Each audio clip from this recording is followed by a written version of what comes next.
નમસ્કાર ખેડૂત મિત્રો, મારું નામ છે અલ્કેશ પટેલ અને આપણી યુટ્યુબ ચેનલ છે ખેતીની વાત મારું ગુજરાત.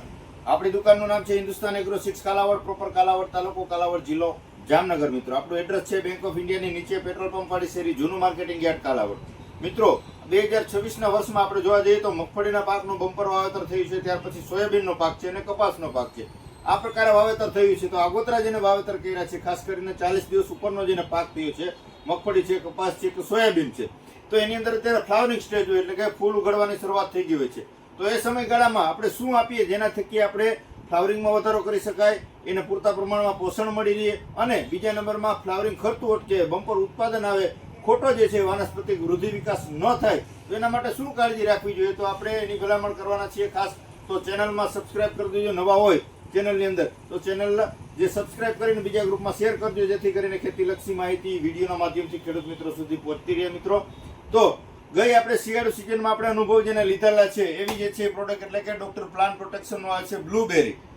બ્લુબેરીની અંદર એમિનો બેઝ આવે છે, એમિનો એસિડ આની અંદર આવી જાય છે, વિવિધ પ્રકારના આની અંદર વિટામિનો આવી જાય છે. એટલે કે તમે આ પ્રોડક્ટનો જ્યારે છંટકાવ કરશો, મગફળીનો પાક હોય, સોયાબીનનો પાક હોય, તો છોડ એક વખત લંઘાઈ જશે, છોડ આમ મુરઝાઈ જશે. તમને એમ થશે કે ભાઈ આપણે ખડની દવા છટાઈ ગઈ કે શું, પણ ખરેખર આ વસ્તુ એક એવી નથી. પણ જે છે એ સિસ્ટમેટિક દવા છે.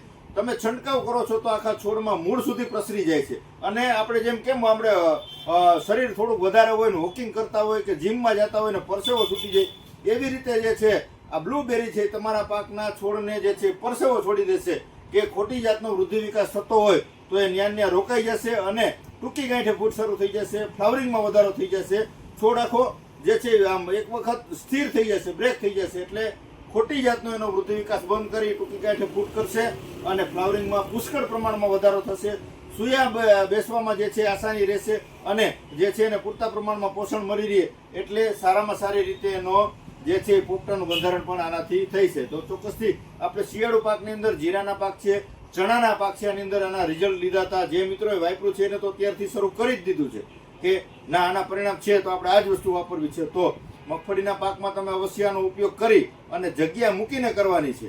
એટલે તમે જગ્યા છોડશો તો તમને ખ્યાલ આવશે કે ભાઈ ખરેખર આમાં ફરક પડ્યો છે કે શું, બરાબર.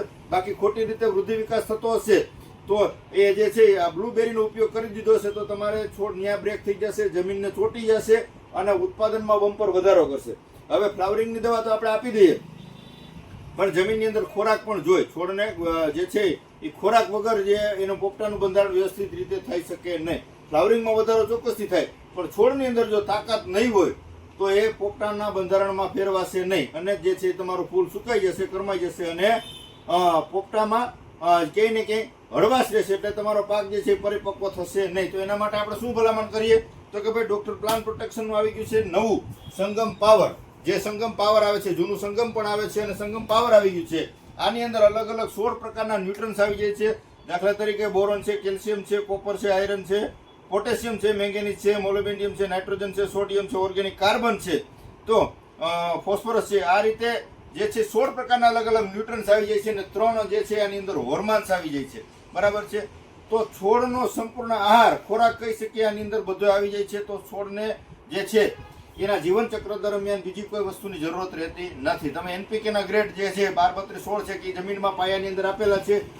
હવે પૂરતી ખાતર તરીકે જે આપણે માઇક્રોન્યુટ્રન આપી દીધા હોય અને એમિનો બેઝ વાળી પ્રોડક્ટનો જો છંટકાવ થઈ ગયો એટલે બંનેનું કોમ્બિનેશન જોડી કરીને તમે છંટકાવ કરી દો એટલે સારામાં સારું ઉત્પાદન, મબલક ઉત્પાદન કહી શકીએ એ પ્રકારનું આનું જે છે પરિણામ છે. તમે માત્ર 2.5 વીઘા 1 એકરની અંદર આ બે જોડીનો ઉપયોગ કરી અને તમારા પાકને સારામાં સારી કેપેસિટી, ઉત્પાદન ક્ષમતા વધારવા માટેનો, છોડને જે તંદુરસ્તી જોતી હોય આ બંનેનું કોમ્બિનેશન કરીને આપ્યું છે તો છોડનો એકદમ જે છે જુસ્સો એકદમ વધી જશે અને પરિણામ તમને જે છે એ જ્યારે ઉત્પાદન તમે લેશો, જ્યારે પાક તૈયાર થશે ત્યારે તમને ખબર પડશે કે ભાઈ ક્વોલિટી શું થઈ છે આનેથી અને ફ્લાવરિંગમાં વધારો કેટલો થયો છે. એટલે ચોક્કસથી તમે આપણે વેચવું છે એવું નથી, પણ સારી વસ્તુની ભલામણ કાયમી વિડીયોના માધ્યમથી કરી છે, કોઈની જાહેરાત નથી કરતા. હું તમને ચેલેન્જ મારી કહું છું, મને જેના સારા પરિણામ મળે છે એની જ જાહેરાત કરું છું. આપણે કોઈની જે છે પર્સનલ એડવર્ટાઇઝ કરતા નથી, પૈસા લઈને કોઈનું કામ કરતા નથી.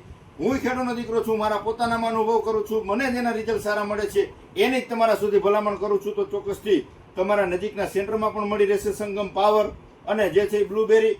તમારે માત્ર એક બોટલ લઈને અખતરો કરવાનો છે. પરિણામ મળે તો જ તમારે વાપરવાનું, નકર વાપરવાનું નથી. સંગમ પાવર જે વસ્તુ એક એવી છે કે મગફળીનો પાક ઠોઠરાઈ ગયો છે, કપાસનો પાક ઊભો રહી ગયો છે, વૃદ્ધિ વિકાસ નથી થતો અને પાક પીળો પડતો જાય છે, પાન નીચેના લાલ થઈને ખરી જાય છે. એટલે એક જ વખત 40 થી લઈને 50 ml તમે આપી દેશો. કપાસનો પાક હોય, સોયાબીનનો પાક હોય, મગફળીનો, તમારે 5 કે 6 દિવસની અંદર એની અંદર નવો કોર આવી જશે અને તમારો પાક જે છે બગડતો અટકી જશે. એટલે સંગમ પાવરનું પણ એવું પરિણામ છે. અને ફ્લાવરિંગની અંદર તમે જો વાત કરીએ આપણે તો બ્લુબેરી એક એવી વસ્તુ છે કે તમે પંપ છાંટશો એટલે તમને પાછળ બતાવી દેશે કે નહીં આ વસ્તુનું રિઝલ્ટ છે. છોડ એક વખત ઊંધો પાડી દેશે. તમને એવું થશે કે આ છોડને થયું શું, પણ ખરેખર તાકાતવાળી દમવાળી પ્રોડક્ટ છે. એટલે તમારા સુધી કાયમી આપણે ભલામણો કરીએ છીએ. કોઈ સારી વસ્તુ ખેડૂત મિત્રોને મળે તો પરિણામ એકંદરે એના સારા જ મળવાના છે. તો તમારા નજીકના સેન્ટરમાંથી મેળવી લેવાનું છે. ન મળે તો મારે રૂબરૂ વિઝિટ કરી શકો છો અથવા તાલુકા સુધી કોઈ પણ જાતના ચાર્જ લીધા વગર તમારા તાલુકા સુધી આપણે ફ્રી ડિલિવરી પણ કરીએ છીએ. તો કુરિયરમાં મંગાવી શકો છો. 9925424050 મારો મોબાઈલ નંબર છે. ખેતીલક્ષી અન્ય કોઈ પણ માહિતીની જરૂરત હોય તો સવારના 8 વાગ્યાથી સાંજના 7 વાગ્યા દરમિયાન તમે ફોન કરીને અચૂકથી માહિતી મેળવી શકો છો. મિત્રો બસ આજે આટલો જ. આવનારી ચોમાસુ સિઝન ખેડૂત મિત્રો માટે ખૂબ જ લાભદાયી નીવડે એવી આશા સાથે રજા આપશો મને. જય જવાન, જય કિસાન.